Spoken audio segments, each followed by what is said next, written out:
My boyfriend and I are both big sports fans, but his obsession with superstitions has gotten so intense it's taking over his life, and I'm not sure I want to be with someone who puts that above everything else. I, 24 female, have been dating my boyfriend, 24 male, for 17 months, and we have lived together for 5 months. He is a wonderful guy and he treats me great and doesn't have a mean bone in his body. We get along with each other's friends and families and we have the same sense of humor and common goals and beliefs. I know we are young and I don't want to rush, but I love him and can really see a future with him. There is just one problem that I feel is getting in the way. It may seem like such a stupid and insignificant problem because he doesn't hit me or cheat on me or use drugs or alcohol to excess. But it's really affecting our relationship. My boyfriend is obsessed with sports and is really superstitious when it comes to his teams. We live in Massachusetts and he is obsessed with the Red Sox, the Bruins, the Celtics, the Patriots and the Revolution. I like sports as well, but he takes it to a whole different level. He gets superstitious and has routines and things he does because he believes it will help his team win. Some examples: earlier this season the Red Sox went on a winning streak. The day they won their first game he had a day off work and he fallen asleep on the couch the night before still wearing his socks, so for the entire winning streak he refused to take off or change his socks. He was washing his hair and body in the bathroom sink and wearing clean clothes, but he wouldn't change his socks or wash his feet. This went on for days and it was gross and his feet smelled so bad and he admitted he could smell them too, but he didn't care because he said it helped the team win. When the NFL season started this year my boyfriend's car was in the shop, so when he went to work the day before opening day, he walked to work and then took the bus home at the end of the day. This happened for the first 2 games of the season and the Patriots won every game and he was convinced that this ritual was helping the team. He kept this up for the first 10 games of the season, even after he got his car back. He didn't care what the weather was and even made the trip on days he wasn't working, even though it was 30 to 40 minutes each way without a car.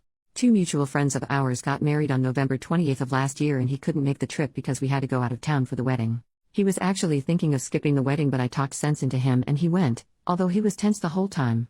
The next day the Patriots lost their first game of the season after winning 10 games in a row. He was pissed off and still blames me for it, and by blame me he just says it is my fault. He doesn't do stuff like yell at me or refuse to spend time with me. Just for clarity, he is not abusive. He has certain rituals for game days. He will only eat certain foods or drink his coffee a certain way or go to a certain coffee shop or gas station. For the last Bruins season he went and got coffee every morning even if he didn't want coffee. He has certain brands of shampoo depending what sports season or playoff it is. He will change his hairstyle or not shave if it is the playoffs, or he will only sit in a certain seat in the living room during the game. When we moved in together I moved in with him because my lease was up but he still had 6 months left on his. The plan was that after 6 months we would find a bigger place. I have an almost new living room set with a couch, love seat and 2 recliners. His living room furniture is ripped and on the verge of breaking. He insisted on keeping his because he doesn't know the temperament of my furniture when it comes to the teams. Seriously. I am not trying to be snobby because mine is newer, but his is being held together with pieces of wood and duct tape and has holes in it. I know compromise is important and at the time it wasn't a hill I wanted to die on, so I agreed to keep his furniture and give mine to my parents because they were looking for replacements, but now in the big picture I see why it was a problem. Another example is our wedding. We aren't planning on being engaged or married yet, but we have talked about the future. He has said that if we ever get married and engaged, the proposal and wedding would have to be on days when none of his teams are playing because he doesn't want the wedding to influence a game or winning streak or something, because we can't have a wedding every day for the team to win. So far he thinks July or August because 3 of the 5 teams, Bruins, Patriots and Celtics, are on the off-season and there will probably be a day when the Red Sox and Revolution aren't playing. He can't guarantee it will be a Saturday though. I am not saying anything for now because we aren't at the wedding or engagement stage, but it bothers me that he is so serious about this that it would affect our wedding. If we did get married and it was a game day I wouldn't even mind getting married sometime before the game was on and then have TV with the game at our reception. As I said, I'm a sports fan also, and I like the same teams he does. I enjoy watching sports but I think he takes it too far. These are just some examples, there are many others. I have tried talking about this and he's saying I don't understand how important all this is. As I said, he doesn't pick fights with me or yell or mope or anything and he doesn't get emotionally or physically abusive. His family members are sports fans also and they say he has always been like this. Although they don't take it as far as him and they thought he was being dumb with the walking to work so the Patriots would win. I convinced him to talk to a therapist about these compulsions and that included couples therapy where we could talk, and he agreed to go, but the therapist said he didn't have a problem and was normal, and yes, he was honest in therapy, at least when I was there. I wanted a second opinion so I picked a therapist and the same thing happened. So now he is convinced that he doesn't have a problem and I just don't understand.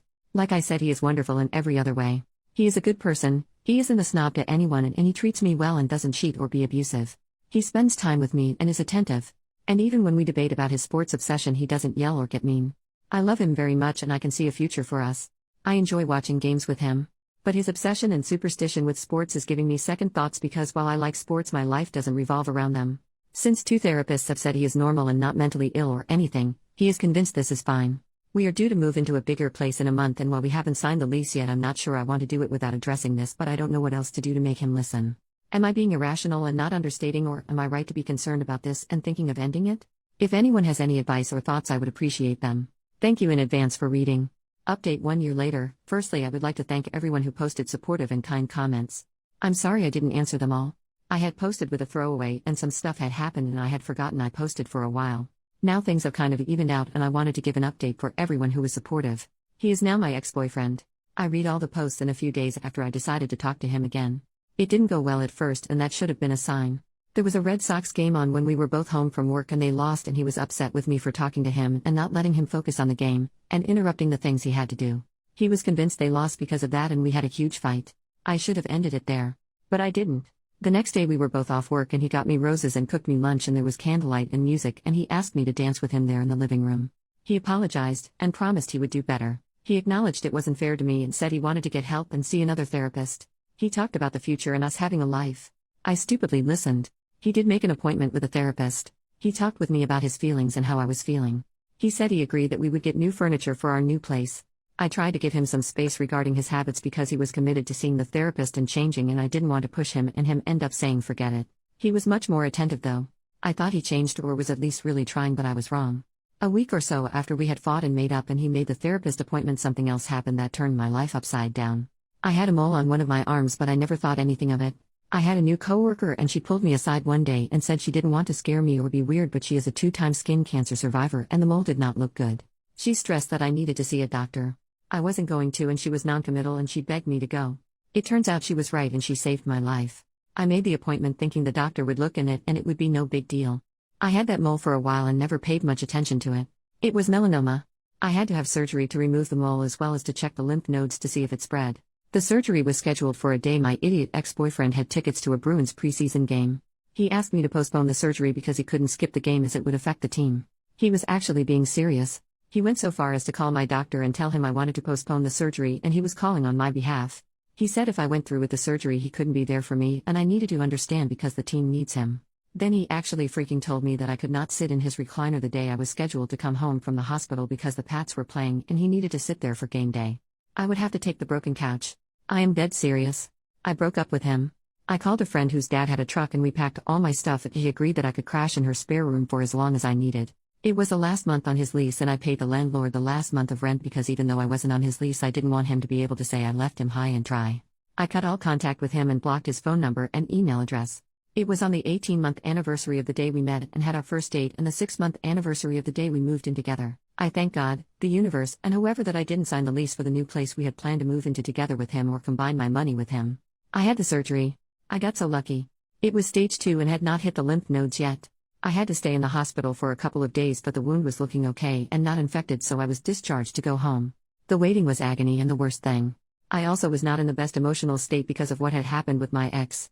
I cried when I found out it wasn't in my lymph nodes yet. The doctor said it would have hit them and spread in under a year and I would have been much worse off. So now I am hyper away of the sun. I go for skin checks every few months and I have a nasty scar. But it could have been so bad. That coworker saved my life, and we are friends now. Yesterday was the 1-year anniversary of my surgery. I had so much support from my friends, family and coworkers. I will never forget it. Once I recovered and went back to work, I got a small promotion. I started night school for college last month, while I work full-time during the day. I've taken up rock climbing and last month I started night school. It will really help my career and I am excited about it. I'm single since I broke up with my ex, but on Monday I had an impromptu date at the juice bar with a guy I'd bumped into at the gym. It felt good just to be social again and he seemed nice. That's my update. I want to thank everyone again. I haven't seen or talked to my ex since I broke up with him and left. I did hear through the grapevine that he stayed in his place when the power went out and there was no heat for more than one day when the temps were below freezing and there was a blizzard because he wanted to sleep in his bed and sit in his chair to help his teams. He apparently had to be taken to the hospital for exposure because it was so damn cold. If he doesn't want to change, that's his problem and not mine now.